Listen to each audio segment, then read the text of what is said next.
This is the greatest tool in carpentry, and it's not even close, but most people, they never discover the magic of this tool because they end up with the wrong one. With over 30 years of using these, let me show you how to pick the perfect DIY circular saw. We're going to eliminate these saws until there is only one left. To start the eliminations, the first thing that we need to look at is safety, and that really comes down to corded versus battery. Let me show you what I mean by that. Let's say you're ripping a 2x10 with your 18-volt battery-powered saw. You're cutting along, and the next thing you know, you're getting into a bit of a bind. What ends up happening here is the saw is going to bog down and then come to a dead stop. Let me show you what happens with the corded saw. Don't try this at home. And you can see there's just no shutting off. There's too much power here, and that thing can kick backwards. And this is the most dangerous thing that can happen with a circular saw. Let me show you so it doesn't happen to you. You're cutting along with this here. You go to support this piece that's falling away with your offhand. The saw kicks back. Your fingers are underneath, and it's an absolute catastrophe. Now, those were just hot dogs, but you get the point. It can be very dangerous. Now, let me show you the most common circular saw injury that happens. I've seen this a couple times on construction sites. It actually happened to a lady that I worked with. You're holding a 2x6 or a 2x4. You try to make a cut standing up. I'm not going to do this, but you get into the cut right here, and if this piece is too long, it binds the blade and it can throw the whole thing right back into your leg. The blade guard is out of the way. And the lady that this happened to, she ended up having a huge gash in her jeans and all kinds of gouge marks. Now, she was actually the first aid lady as well, which looking back may not have been the safest site that I ever worked on. Now, because these corded saws are a lot heavier than the battery saws, and the power is difficult to handle, I'm gonna have to eliminate them from the competition. Now, the next thing that we need to look at, ironically, is power. It's nice that the 18-volt saws are friendly with the kickback. You still need enough juice to do a job. If you're building any kind of a deck or doing some framing, you're gonna need to rip 2x material with ease.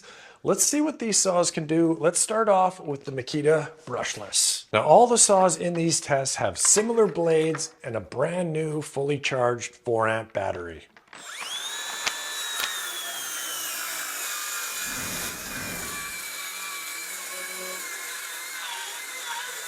No problems for the Makita. Let's have a look at this budget model Amazon saw. This thing was $57. The reviews are a little mixed. It has a fresh 4-amp battery. Let's see if it can make the same cut.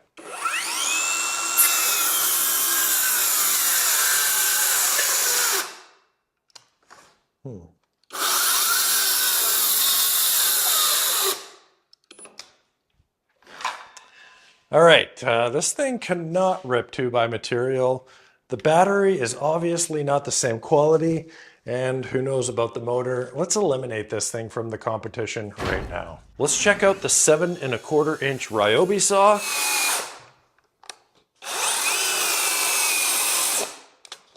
Now, this is a valuable lesson. With the Ryobi batteries, there's your basic, your high performance, and then this new battery, the Lithium Edge.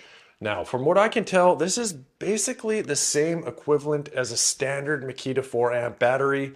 Let's pop this into the saw and see if we can make the cut.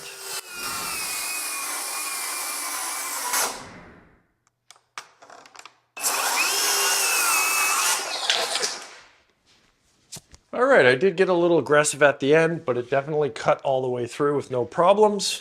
Now let's check out this smaller Ryobi. This one came in a kit and it came with the standard battery, but let's just pop in this Edge battery and see if it can actually make the cut.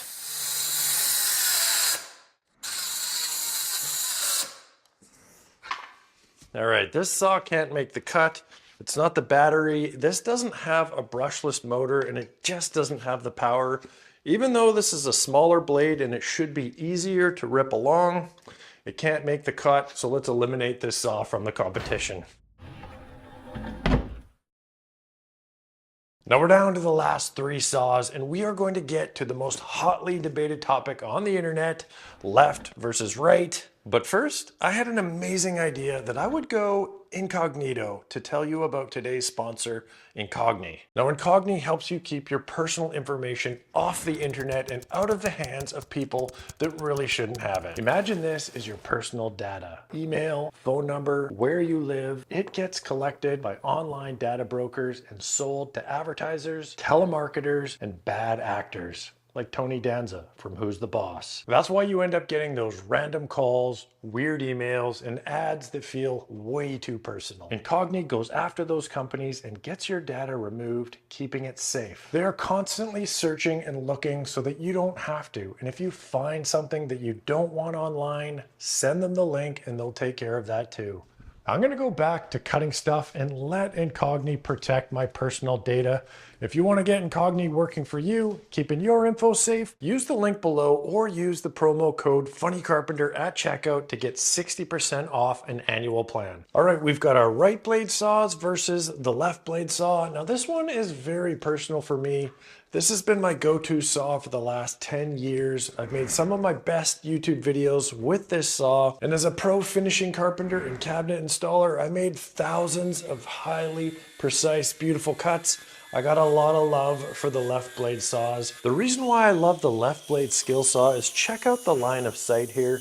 You can see the blade cutting the line the whole way through. With the right blade saws, where the blade is to the right of the base plate, the line of sight is not the same. Now you're looking through this little narrow window.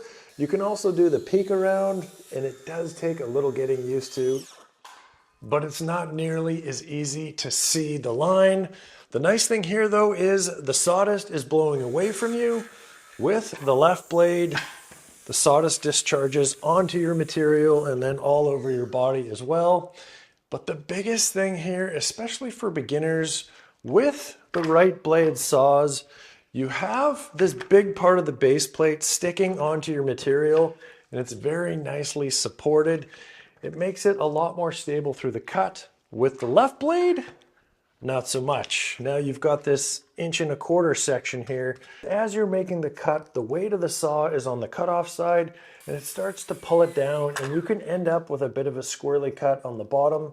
It's not a huge deal for these 90 cuts, but the big problem is anytime you're doing a bevel cut, it is awkward to make the cut. You're cutting upside down, and then that last little bit of tip can ruin your finished edge. And let me show you what I'm talking about here.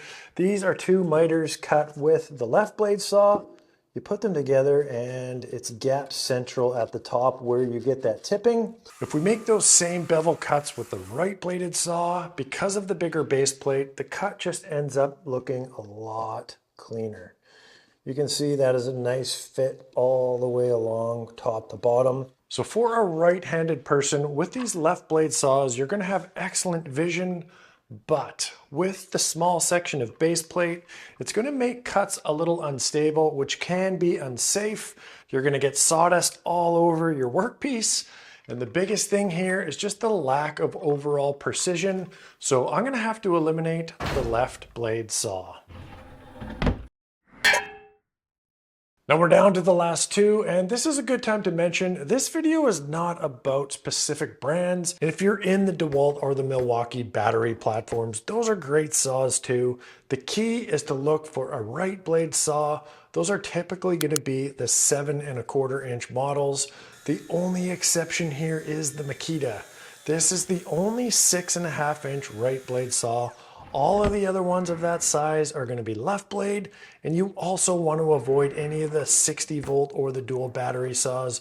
Those are going to be heavier and more power than you need for DIY. Now let's get down to these two. I am going to pick a winner here, the one saw that I'm going to probably use for the rest of my life. Price-wise, this is actually interesting. I would have thought the Ryobi saw was cheaper, but this saw with the 4-amp edge battery comes in at $288. The Makita with the 4-amp comes in at $238, so it's $50 cheaper. I'm going to put the links for these saws down in the description. If you're watching on TV, you can check out the QR code, but the price is not the deciding factor. It really comes down to feel, and let me show you exactly what I mean here.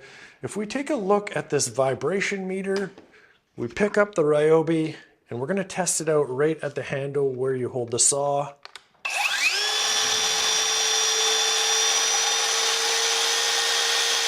Now this saw is pretty smooth. It comes in at a rating of 7.